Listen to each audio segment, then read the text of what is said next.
අපි අද පෙරටුගාමී සමාජ විපක්ෂයේ විදිහට මේ මාධ්‍ය හමුව කැඳවන්න තීරණය කරේ නොවැම්බර් මාසේ 15 වෙනිදා නිවේදනය කෙරුණා සපුගස්කන්ද තෙල් පිරිපහදුවේ කටයුතු නවතා දැමුණා කියලා. ඒකත් එක්ක අපි සපුගස්කන්ද පසු කරගෙන යද්දී හැමදාම අපිට දකින්න හම්බෙන අර බටේ උඩ තියෙන ගිනිසිලුව නිවිලා ගියා. දැන් ලංකාව ඇතුලේ බොරතෙල් පිරිපහදු කිරීමෙන් පෙට්‍රල් සහ ඩීසල් නිෂ්පාදනය කරන එක නතර වෙලා තියෙනවා. 1969 සපුගස්කන්ද තෙල් පිරිපහදු ආරම්භ කරපු දවසේ ඉඳලා පළවෙනි වතාවට තමයි මේ තරම් දීර්ඝ කාලයක් ඒ තෙල් පිරිපහදුව අක්‍රිය කෙරෙන්නේ. දැනට ප්‍රකාශයට පත් කරලා තියෙන්නේ දින 50ක කාලයක් සඳහා මේක අක්‍රිය කරනවා කියලා. මේක දින 50ක් කියලා කිව්වට ඊටත් වඩා දික් වෙන්න පුළුවන්. මේක දින 50ක් වුණත් දින 50ක කාලයක් සඳහා අක්‍රිය කරත් මේක තමයි සපුගස්කන්ද තෙල් පිරිපහදුව ආරම්භ කළ දිනේ සිට මේ දක්වා වැඩිම කාලයක් මේ පිරිපහදුව වසා තබන කාලය. මොකද මීට කලින් 2007 අවුරුද්දේදී අලුත් වැඩිය කටයුත්තක් සඳහා සතියක විතර කාලයක් වහලා තිබ්බා. ඒ ඇරෙන්න සාමාන්‍යයෙන් තෙල් පිරිපහදුව වහලා තිබුණේ නැහැ. ඒකට මේක සඳහා විවිධ අර්ථකථන විවිධ නිර්වචන ඉදිරිපත් වෙමින් තියෙනවා. විවිධ තර්ක ඉදිරිපත් වෙමින් තියෙනවා. විශේෂයෙන් khනිජ තෙල් අමාත්‍යවරයා විදිහට උදේ ගම්මන්පිල මහත්තයා ඇවිල්ලා එක එක තර්ක ඉදිරිපත් කරමින් තියෙනවා. හැබැයි මොන තර්ක ඉදිරිපත් කරත් මේකේ ඇත්ත තත්ත්වය මොකක්ද? ඇත්තම තත්ත්වය තමයි ලංකාවට බොරතෙල් ආනයනය කිරීම සඳහා විදේශ විනිමය ඩොලර් නැති ප්‍රශ්නයක් උද්ගත වෙලා තියෙනවා. ඔය වෙන කියන එක එක කරුණු නෙවෙයි හේතුව ඩොලර් නැති එක හේතුව. එතකොට මේ ඩොලර් නැතිවීම නිසාම මෑත කාලේ බොරතෙල් ගෙන්වීම සඳහා khනිජ තෙල් නීතිගත සංස්ථාව විසින් විවෘත කරපු ටෙන්ඩර් 5ක පමණ ටෙන්ඩර් ප්‍රමාණයක් සඳහා කිසිදු ගැනුම්කරුවෙක් ඉදිරිපත් වෙලා නැහැ. ඇත්තටම ගැනුම්කරුවෝ ඉදිරිපත් වෙලා නැත්තේ මේ බොරතෙල් ගෙන්වීම සඳහා විතරක් නෙවෙයි. දැන් අපිට වාර්තා වෙන විදිහට ගල්ලංගුරු විදුලි බලාගාර සඳහා ගල්ලංගුරු මිලදී ගන්න විවෘත කරපු ටෙන්ඩර් වල ටෙන්ඩර් ගණනාවකට ගැනුම්කරුවෙක් ඉදිරිපත් වෙලා නැහැ.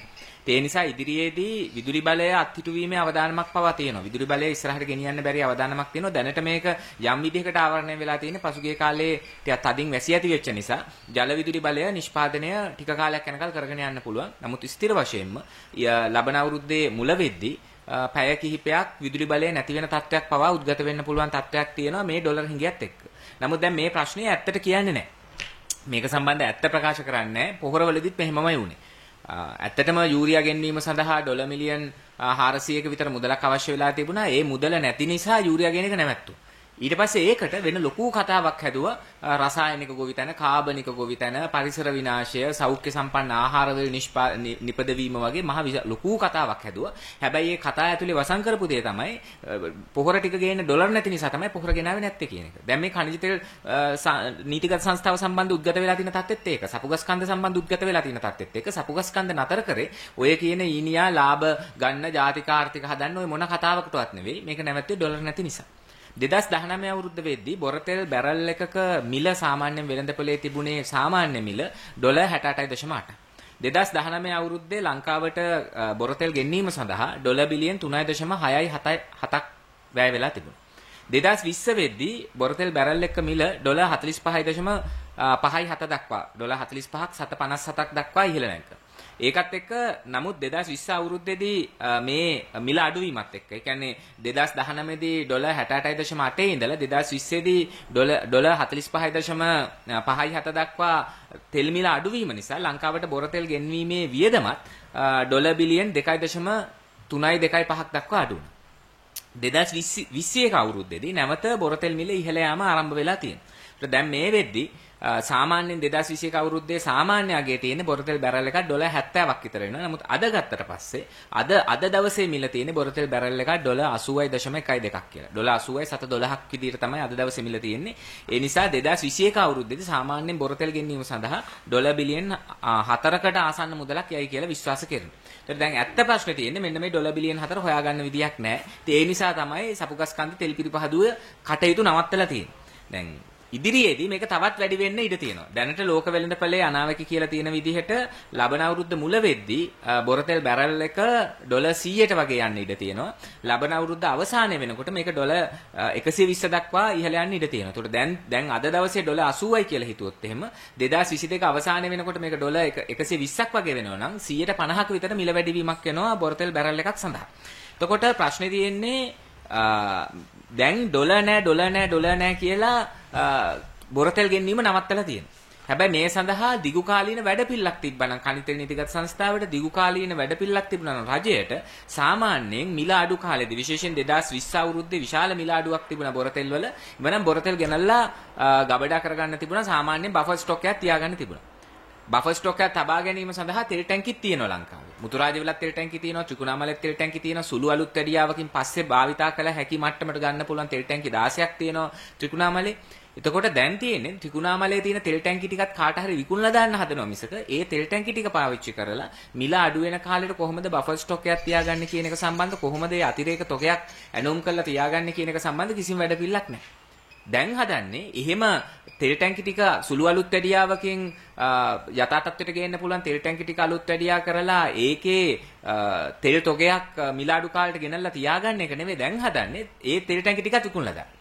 දැන්ට සක්‍රීය තත්ත්වයේ තියෙන තෙල් ටැංකි 99ක් තියෙනවා. ඒ තෙල් ටැංකි 99න් තෙල් ටැංකි 15ක් ඉන්දියාවේ IOC සමාගමට දීලා තියෙනවා. නමුත් ඒකේ ගිවිසුම අවලංගු වෙනවා මේ අවුරුද්ද ඉවර වෙද්දී. එතනින් පස්සේ ඒ තෙල් ටැංකි ටික නැවත පවර ගන්න පුළුවන් කනිත තෙල් නීතිගත සංස්ථාවට. නමුත් දැන් සැලැස්ම තියෙන්නේ දැනට දීලා තියෙන තෙල් ටැංකි 15 සින්නක්කරයට දෙනවා ඉන්දියානු IOC එකට. තව තෙල් ටැංකි 10ක් සින්නක්කරයට දෙනවා කනිත තෙල් නීතිගත සංස්ථාවට. ඉතුරු තෙල් ටැංකි 74 ඒකාබද්ධ සමාගමක් හදලා ඒ සමාගමේ වැඩි බලය තියෙන ඉන්දියාවට වැඩි බලය සහිත ඒකාබද්ධ සමාගමක් හදලා ඒ සමාගමට පවරනවා.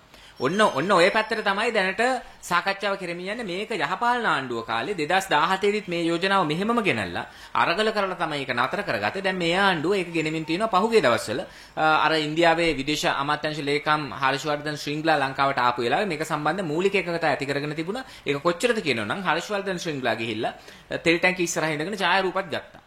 සමරු ඡායාරූපත් තෙල් ටැංකි ඉස්සරහා ඉඳගෙන ගත්තා. ඒකට දැන් මේ එහෙම බෆර් ස්ටොක් එකක් තියාගන්න කිසිම වැඩපිළිවෙලක් නැතිකම විසින් දැන් තෙල් මිල ලෝක වෙළඳපොලේ ඉහළ යනකොට අර්බුදයකට මුහුණ දීලා තියෙනවා. අනිත් පැත්තෙන් තෙල් පිරිපහදුව සම්බන්ධව ප්‍රශ්නයක් තියෙනවා. දැන් සපුගස්කන්ධ තෙල් පිරිපහදුව ගත්තට පස්සේ ලංකාවේ සමස්ත තෙල් අවශ්‍යතාවයෙන් 16% වගේ තමයි ඒකෙන් සපුරන්නේ. ඒතර මෑත 1969 මේක හදපු කාලේ ඉඳලා මේ දක්වාම මේක පුළුල් කිරීමක් කරලා නැහැ. මේක කිසිම ආකාරයක පුළුල් කිරීමක් කළා නැහැ. ඒ වෙනුවට කරන්න යන්නේ මේවා පෞද්ගලීකරණය කරන්න, පෞද්ගලික තෙල් පිරිපහදු දාන්න උත්සාහ කිරීම තමයි කරන්න යන්නේ. දැන් සාමාන්‍යයෙන් ගම්මන්පිල මහත්තයා මේකට ඉදිරිපත් කරන තර්ක ටිකක් තියෙනවා.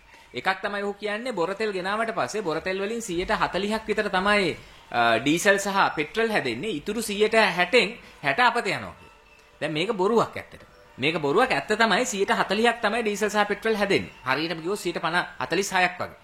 54කින් වගේ හැදෙන්නේ දැවි තෙල්, කළු තෙල්, නැෆ්තා, ගුවන් තෙල්, භූමි තෙල් ඒවා තමයි ඉතුරු 150 ගානකින් හැදෙන්නේ. 160කින් කියන්නේ. ඉතුරු 160කින් හැදෙන්නේ ටික. එතකොට ඒ වගේ පාඩු වෙන්නේ නැහැ. ඒ කියන්නේ ඩීසල් සහ පෙට්‍රල් ගේන එක ලාභයි පිරිපහදුව පාඩුයි කියලා ගම්මන්පිල ඇමතිවරයා කිව්වට ප්‍රශ්නේ තියෙන්නේ අර 100ට ගේන බොරතෙල් වලින් 140කින් පෙට්‍රල් සහ ඩීසල් හැදුවට පස්සේ ඉතුරු 160න් හැදෙනවා දැවි තෙල්, කළු තෙල්, ගුවන් තෙල්, භූමි තෙල්, නැප්තා ඒවා හැදෙනවා. ඒවා විකුණලා විශාල ලාභයක් ගන්න පුළුවන්.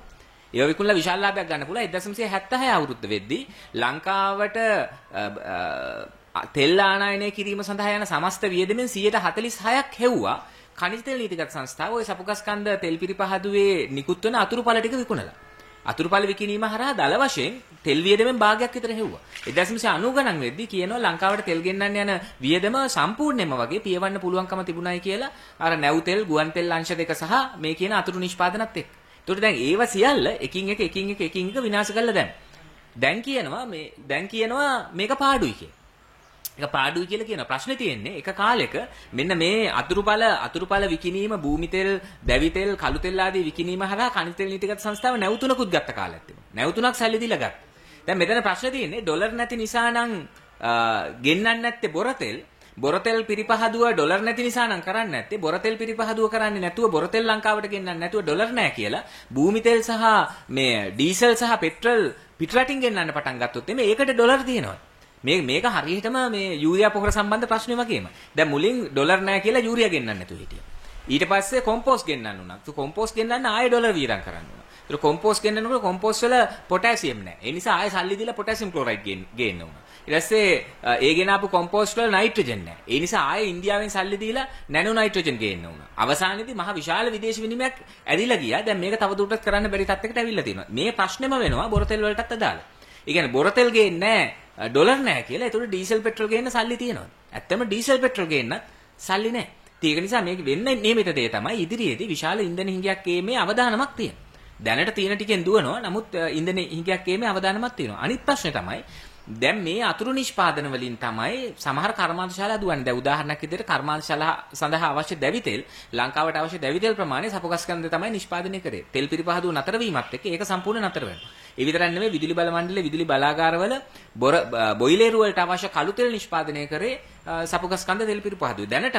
දැනටමත් විදුලි බල මණ්ඩලයට දැනුම් දීලා තියෙනවා වහාම ණයවර ලිපි විවෘත කරලා කළු තෙල් පිටරටින් ආනයනය කරන්න පටන් ගන්න කියලා. එතකොට මෙතන දැන් ගම්මන්පිල මහත්තයා ගණන් හද පෙන්නුවට පෙට්‍රල් ඩීසල් වලින් ප්‍රශ්නේ තියෙන්නේ මෙතන කළු තෙල් හදනවා. දැවි තෙල් හදනවා. එතකොට ඒ කළු තෙල්, දැවි තෙල්, භූමි තෙල් ඒවා හදන එක නැවතුණාට පස්සේ කළු තෙල්, දැවි තෙල්, භූමි තෙල්, නැෆ්තා මේ ඔක්කොම පිටරටින් ගේන්න වෙනවා. ඒවට අතිවිශාල විදේශ විනිමයක් යනවා. දැන් විදුලි බල මණ්ඩලයට කියලා තියෙනවා විදේශ වලින් ආනයනය කරන්න කියලා මෙච්චර කාල සපුගස්කන්ධෙන් ගත්ත කළු තෙල් ටික. ඒතර මේකත් එක්ක විදුලි බල මණ්ඩලයට මේක කරගන්න අසමත් වුණොත් එහෙම මෙගාවොට් 200ක පමණ විදුලි බලාගාර අක්‍රිය වෙන්න ඉඩ තියෙනවා ඉදිරියේදී මේ කළු තෙල් ප්‍රශ්නෙත් එක්ක.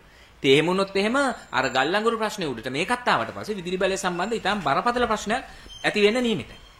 ප්‍රශ්නේ තියෙන්නේ දැන් ඊළඟ නැව එන්න නියමිතව තියෙන්නේ දෙසැම්බර් 5 වෙනිදා. දෙසැම්බර් 5 වෙනිදා ඊළඟ බොරතෙල් නැව එනවා කියලා තමයි කියන්නේ. දැන්ට ඕඩර් කරලා තියෙන නැව. හැබැයි ඒ ඇනවුම් කරලා තියෙන නැව දෙසැම්බර් 5 වෙනිදා එනකොට ඒකේ තියෙන්නේ බොරතෙල් මෙට්‍රික් ටන් 90000යි. බොරතෙල් මෙට්‍රික් ටන් 90000යි තියෙන එක ප්‍රමාණවත් වෙන්නේ දින 15කට විතරයි. ඊට පස්සේ ඒ කියන්නේ දෙසැම්බර් 20න් ඒ බොරතෙල් ටික පිරිපහදුව අවසන් වෙනවා. ඊළඟ නැවක් එන්න නියමිතව තියෙන්නේ ජනවාරි මාසේ 28 වෙනිදා. ඒතර ප්‍රශ්නේ තියෙන්නේ මේ අතර තියෙන පරතරය ගත්තට පස්සේ දැන් සපුගස්කන්ධ අක්‍රිය කරලා තියෙනවා. අක්‍රිය කරපු සපුගස්කන්ධ පිරිපහදුව දෙසැම්බර් 5 වෙනිදායින් පස්සේ ආය සක්‍රිය කළත් ඒක සති දෙකයි සක්‍රිය කරලා තියන්න වෙන්නේ ආය වහන්න වෙනවා. ඒතකොට ප්‍රශ්නයක් විදිහට මතුවලා තියෙනවා. එකක් තමයි මේක සක්‍රිය කරලා නැවත වහලා දායිද? එහෙම නැතිනම් මේ එන දෙසැම්බර් මාසේ 5 වෙනිදා එන බොරතෙල් නැව ගබඩා කරගෙන ඉඳීද ජනවාරි 28 එකත් එක්ක හවුලේ පාවිච්චි කරන්න. එහෙම නැතිනම් ඒ නැව වැඩි ගානකට කාට හරි විකුණලා දායි. ඒ ප්‍රශ්නෙත් තියෙනවා. මොකද මිල අඩු කාලේ ඇනවුම් කරපු නැවක් මේක. මේක කාට හරි විකුණලා දායිද කියන ප්‍රශ්නෙත් තියෙනවා. ඊළඟ ප්‍රශ්නේ තමයි මේ විදිහට මාස ගණනාවක් තිස්සේ පිරිපහදුව අඩාල වෙලා තිබ්බට පස්සේ සපුගස්කන්ධ තෙල් පිරිපහදුවේ යන්ත්‍ර සියල්ල අබලන් බවට පත් වෙනවා. ඒ නිසා මාස 3කට විතර පස්සේ නැවත තෙල් පිරිපහදුව විවෘත කරනවා නම් විවෘත කරන්න වෙන්නේ ඒකේ යන්ත්‍ර වලට අදාළ විශාල අලුත් වැඩියාවක් කරලා. මොකද මේක නතර වුණේම නැහැ. 1969 සිට මේ දක්වා නතර වුණේම නැහැ. විශාල අලුත් වැඩියාවක් කරලා නැවත පණ ගන්නන්නේ ඒ සඳහා විශාල වේදමක් යනවා. දැන් සල්ලි නැහැ කියලානේ බොරතෙල් ගෙන්නන්නේ නැත්තේ. විශාල වේදමක් යනවා මේක නැවත ආරම්භ කිරීම සඳහා. ඒකට ප්‍රශ්නේ තියෙන්නේ මේක එහෙම වියදමක් දරලා අලුත් වැඩියා කරලා ආරම්භ කරයිද නැත්නම් සපුගස්කන්ධ තෙල් පිරිපහදුව ස්වභාවික මරණයක් කරා යන්න ඉඩ දෙයිද? ඒක තමයි දැන් අපි ඉස්සරහා තියෙන ප්‍රශ්නේ. අර ඒ නිසා පත්තරවල කාටුනුත් ඇඳලා තියෙනවා මුලින් තිබුණේ ගිනිසිලුව රැගෙන දුවන මිනිසා තමයි කනිතෙල් නීතිගත සංස්ථාවේ ලාංඡනයේ තිබුණේ. දැන් ගොඩක් අය ඇඳලා තියෙනවා ගිනිසිලුවත් පැත්තකින් තියලා ගිනිසිලුව නිමිලා ඒක පැත්තකින් තියලා ඒ දුවන මිනිසා වාඩි වෙලා ඉන්නවා බිම වාඩි වෙලා ඉන්නවා කාටුන් ඇඳලා තියෙනවා. එතකොට ප්‍රශ්නේ තියෙන්නේ දැන් මේක බිම වාඩි වෙලා ඉන්න තත්ත්වය එයා මැරිලා වැටෙන තත්ත්වයකටම පත් කරයි. සපුගස්කන්ධ තෙල් පිරිපහදුව ස්වභාවික මරණයකට ලක් කරයි.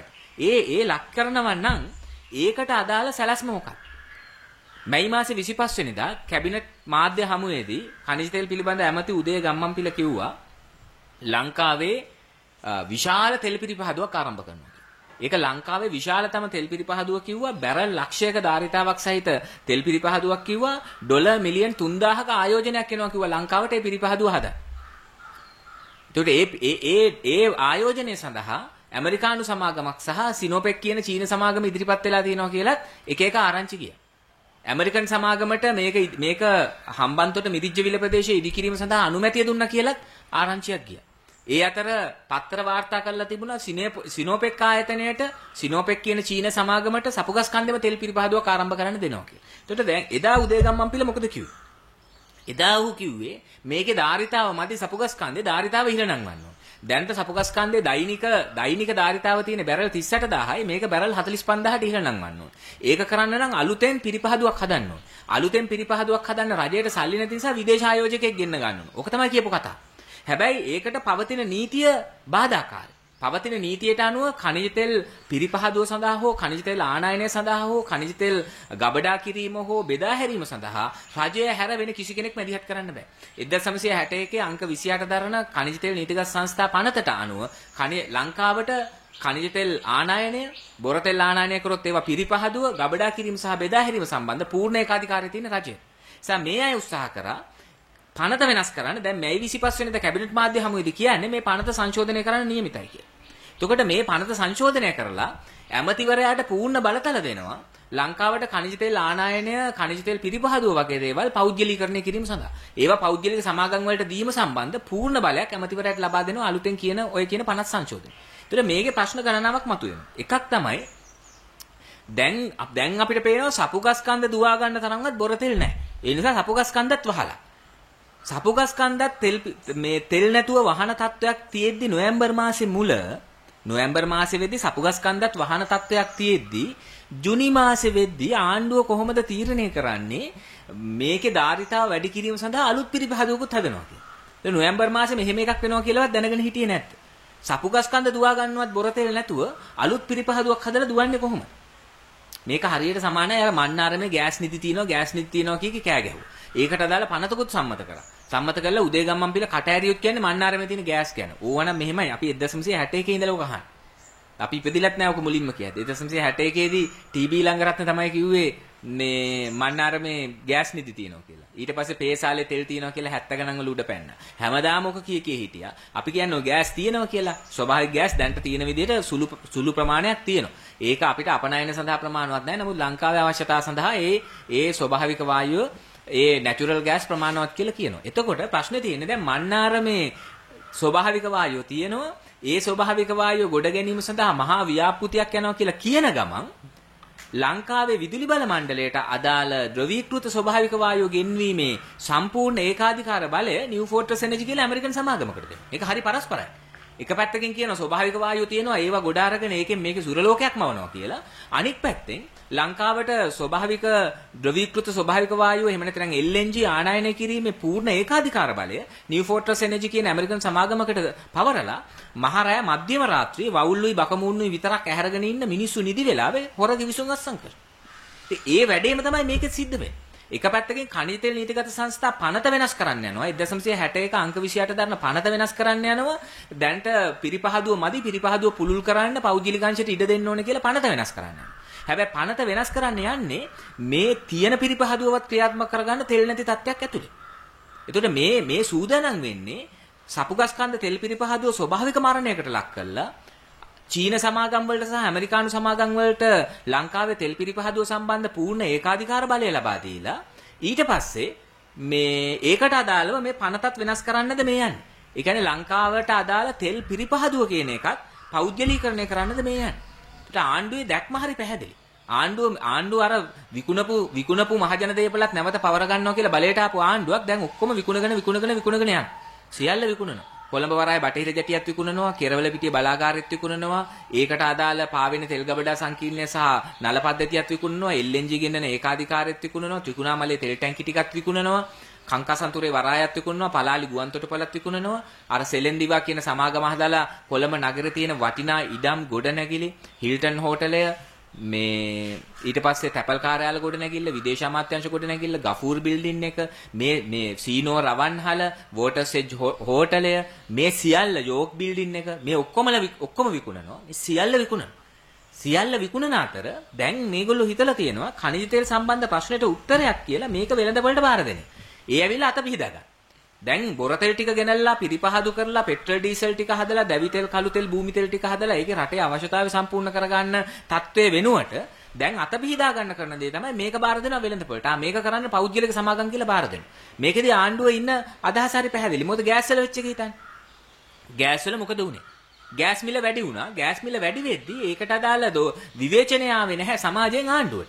විවේචනය ආවේ සමාගම් වලට. ලාෆ් සමාගමටයි ඒකට මේකට තමයි විවේචනය ආවේ. දැන් ඉන්ධන සම්බන්ධ සම්පූර්ණ ඒකාධිකාර බලය රජයට තියෙන නිසා ඉන්ධන මිල වැඩිවීමේ විවේචනය එන්නේ රජයට.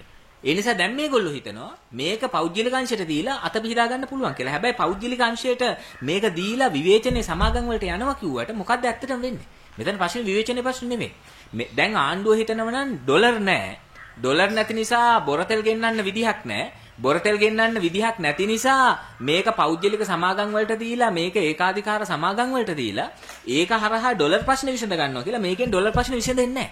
අපි හිතන්නකෝ ඇමරිකා එක්සත් ජනපද සමාගමක් හරි චීන සමාගමක් හරි ඇවිල්ලා ලංකාවේ තෙල් පිරිපහදුව කළාට පස්සේ ඒ තෙල් පිරිපහදුවෙන් හම්බෙන ලාභේ ඒ ඩොලර් වල මොකද ඒගොල්ලෝ කරන්නේ? ඒ ඩොලර් ටික ලංකාවේ තියාගෙන ඒගොල්ලෝ මෙහෙ දරු පවුල් පිටින් පදිංචි වෙලා ඉන්නවද? ගිහිල්ලා කඩවල වලින් කනවා බොනවා, රෙදි කඩවලට ගිහිල්ලා රෙදි ගන්නවා. ඒකද කරන්නේ? නැත්තම් ඒගොල්ලෝ ඒ ලාභය ඒ ඩොලර් ටික ලංකාවෙන් එළියට අරන් යනවා. ඇත්තටම වෙන්නේ ඒගොල්ලෝ ඒ ඩොලර් ටික ලංකාවෙන් එළියට අරන් යනවා. ඒ නිසා අලුත් වටේකින් මේ ඩොලර් අර්බුදේ එන්න නියමිතයි.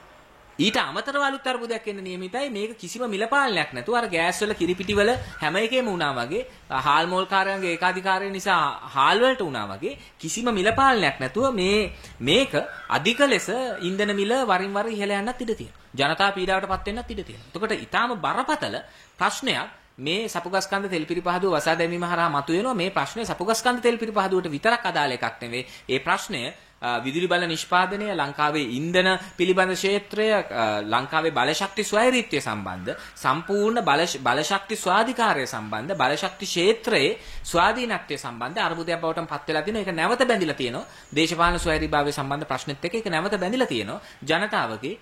ජනතාවගේ දේශපාලන ස්වාධීනත්වය සහ ජනතාවගේ ආර්ථිකයත් එක්ක. මොකද තෙල් කියලා කියන්නේ, ඉන්ධන කියලා කියන්නේ, බලශක්තිය කියලා කියන්නේ ජනතාවගේ අත්‍යවශ්‍ය අවශ්‍යතාවයක්ව තියෙන නිසා. ඒතකොට මෙන්න මේ ප්‍රශ්න සම්බන්ධ දැන් ගම්මන්පිල මහත්තයා එක මේ බොරු කිය පාළුගේ වළම් බින්දින්න නැතුව මේව සම්බන්ධ නිශ්චිත පිළිතුරක් ලබා දිය යුතු තියෙනවා. දැන් මේ ඇති වෙලා තියෙන අර්බුදේ ඉදිරියේදී තව උග්‍ර වෙන්න නියමිතයි. මේ ලෝක වෙළඳපොලේ තෙල් මිල ඉහළ යාමත් එක්ක තෙල් ගෙන්නන්න සල්ලි නැති වෙන එක මේ ප්‍රශ්න තව උග්‍ර වෙන්න නියමිතයි. මේ අවසානයේදී දෙසැම්බර් මාසය ඉවර වෙනකොට ලංකාවේ ආහාර හිඟයකුත් ඇවිල්ලා පොහොර නාඩ ගම නිසා ලංකාවේ විදුලි බලයත් දවසට පැය ගණනාවක් කපන්න වෙලා මේ තෙල් පිරිපහදුව පිළිබඳ ප්‍රශ්න නිසා අවසානයේදී ලංකාවේ තියෙන ඩොලර් ටිකත් එළියට ඇදිලා ගිහිල්ලා වාහනයක් දුවා ගන්න පෙට්‍රල් ඩීසල් නැති ප්‍රශ්නයකට ගොදුරු වෙන්න ඉඩ තියෙනවා. මහා විශාල රටක් ලෙස බංකොලොත් වීමේ අවදානමකට ලබන අවුරුද්ද වෙද්දී යන්න ඉඩ තියෙනවා මේ ගන්න තීන්දුව తీරනත් එක්ක.